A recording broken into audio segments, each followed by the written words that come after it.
सबसे पहले तो फसल जिस तरीके से बर्बाद हुई ओलावृष्टि और बारिश की वजह से, आज भी 40% फसल की गिरदावरी नहीं हुई है पूरे हरियाणा में। ये कहते थे 17-18 लाख जो एकड़ है वो ख़राब हुई है, तो अभी भी करीबन 7 लाख एकड़ के आसपास की गिरदावरी नहीं हुई। पटवारी सहायक ढूंढ रहे हैं, सरकार को समझ में नहीं आ रहा किस तरीके से करें। और अब तो फसल आप देख रहे हैं पूरी मंडियाँ भरी हैं, तो किस तरीके से होगा। अगर फसल वहाँ किसान छोड़ते तो और बर्बाद हो जाती फसल। तो ऐसे में यहाँ ना मंडियों में बारदाना है, ना समय पे उठान है। पूरी मंडी आप देख सकते हो भरी पड़ी है, सरसों का भाव नहीं मिल रहा है। तो ये तमाम तरह की चुनौतियाँ हैं। किसान को पीने का पानी भी नहीं है यहाँ पर। तो ऐसे में आज आड़तियों से, किसान बंधुओं से मिलने के लिए मैं और हमारे तमाम आम आदमी पार्टी के सहयोगी यहाँ पर पहुँचे हैं। और जैसा भी इसमें आज सबसे चर्चा करने के बाद जैसी आवश्यकता होगी, पार्टी किसानों के, मजदूरों के, आड़तियों के सुख दुख में खड़ी है। हमेशा पहले भी खड़ी रही। और हमने तो पहले भी कहा कि जैसे पंजाब में गिरदावरी बाद में हुई, पहले उनका मुआवजा दे दिया, उनके खातों में पैसे, आपने देखा होगा परसों रात को खातों में उनके पैसे चले गए थे सबके। तो वैसे ही कुछ ना कुछ यहाँ हरियाणा सरकार ने को भी करना चाहिए था। यही किसानों की मांग थी।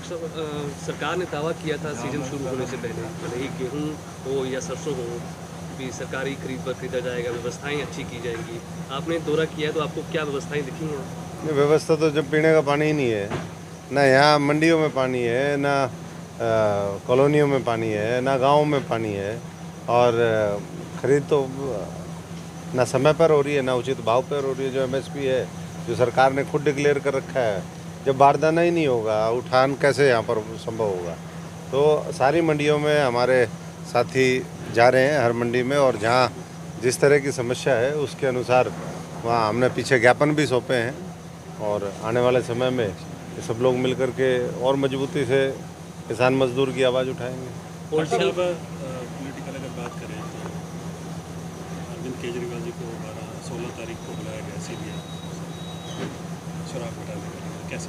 देखिए, ये तो जो मजबूती से विपक्ष की आवाज़ बनेगा, लड़ाई लड़ेगा और जिसको लोग विकल्प के रूप में देखेंगे, उसके ऊपर इस तरीके से प्रहार करना स्वाभाविक है। तो साजिश और षड्यंत्र है आम आदमी के खिलाफ भी, क्योंकि अभी अभी ताज़ा कुछ दिन पहले आम आदमी पार्टी को राष्ट्रीय पार्टी का दर्जा मिला है। तो ये चीज़ें होनी है, लेकिन पूरी मजबूती से मैं समझता हूँ कि इस पूरे एपिसोड में आम आदमी पार्टी भी और मजबूती से उभर करके आएगी, केजरीवाल जी भी उभर करके आएंगे। और हमेशा हमने भ्रष्टाचार के खिलाफ लड़ाई लड़ी है, और वो समर्पण और वो संकल्प आज भी पूरी मजबूती से अड़ेगी। लोकसभा चुनाव के लिए सभी पार्टी ने तैयारियां शुरू कर दी, हालांकि साल से ज़्यादा का वक्त पड़ा है।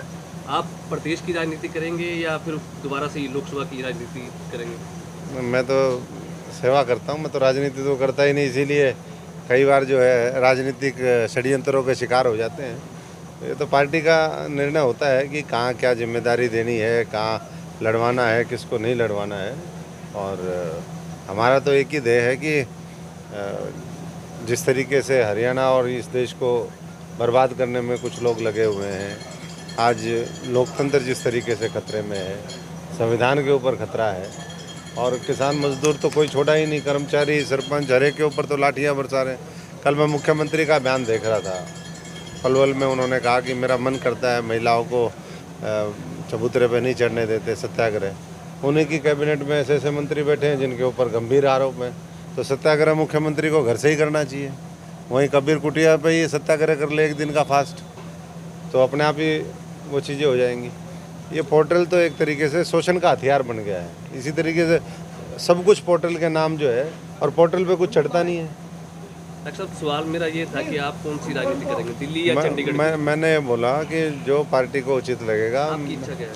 नहीं, मेरी इच्छा का सवाल नहीं है। मैं तो पार्टी के लिए काम करने में विश्वास रखता हूँ। हाँ, ये ज़रूर है कि सारा सिस्टम हमने देखा है, तो हमारी प्रायोरिटी तो यही है कि हरियाणा को बचाएं इनसे। देश को बचाने के लिए और लोग लगेंगे, हम हरियाणा को बचाने में लगे हुए हैं। चंडीगढ़ की तैयारी है? नहीं, चंडीगढ़ का मैं नहीं कर रहा, मैं तो कह रहा हूँ हरियाणा का हमारा जो दायित्व है उसमें सारी चीज़ें आ जाती हैं और बाकी पार्टी जैसा मिलकर के फैसला करेगी वैसा। नगर निगम नगर परिषद चुनाव में देरी हो रही है। नगर परिषद निगम और सारी जगह ही 1.5-2 साल फिर दोबारा हो गया है। फरीदाबाद के अंदर, गुड़गांव के अंदर, यहाँ भी करीबन मानेसर हो, यहाँ हमारा सिरसा में भी 1-1.5 साल से ऊपर हो गया, कालावाली हो गया। तो ये सरकार कहीं ना कहीं चुनाव से बचती हुई नज़र आ रही है और इनको पता है कि जैसे ही जनता को मौका मिलेगा वैसे ही इनका सफाया लोग करने के लिए तैयार हैं। तो षड्यंत्रों के माध्यम से चुनाव जीतते हैं, डिले करते हैं, कुछ ना कुछ उसमें अड़चन लगा देते हैं, लेकिन अंत में चुनाव तो करवाने पड़ेंगे। तो जब भी होगा सिरसा के अंदर भी बदलाव दिखेगा और बाकी अन्य उसमें भी। और इस बीच में हम संगठन बनाने की प्रक्रिया हमारी चल रही है। जैसे संगठन बन करके तैयार होगा, अभी 10 लाख से ऊपर मेंबरशिप आम आदमी पार्टी की हुई, 1 महीना पूरा कैंपेन चला। मैं सभी हरियाणा वासियों को, सिरसा वासियों को इस बात के लिए धन्यवाद भी करता हूं। और इसके बाद जब संगठन होगा तो और आक्रामकता के साथ लोगों की लड़ाई भी लड़ेंगे। और ये जो चीज़ें लोगों का मौलिक अधिकार है, चुनाव तो हर व्यक्ति को वोट देने का, समय पर अपने प्रतिनिधि चुनने का अधिकार है, वो नहीं हो रहा। तो उसके लिए भी मैं समझता हूँ कि पार्टी आने वाले समय में एजिटेशंस और आंदोलन और लोगों की सहभागिता के साथ आगे का रास्ता तय करेगी। नए गठबंधन अच्छा, कालावाली में किसानों की सरसों ज़्यादा तोली जा रही थी, 3 से 3.5 किलो।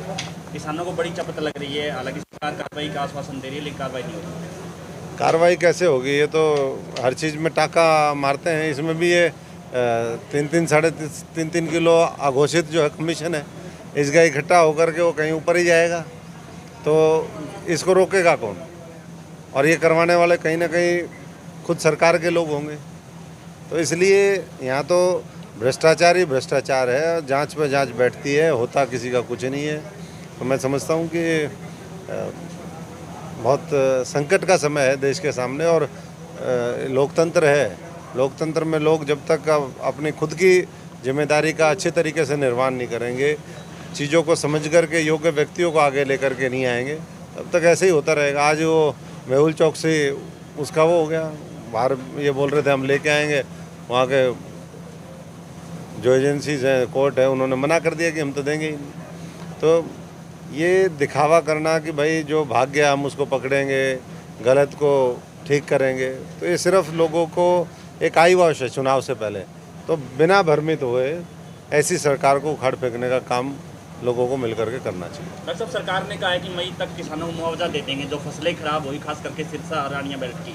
तो आपको लगता है कि अब तो गिरदावरी दोबारा बढ़ा दी, 30 तारीख तक तो गिरदावरी बढ़ा दी। अब पता नहीं कब मुआवजा आएगा।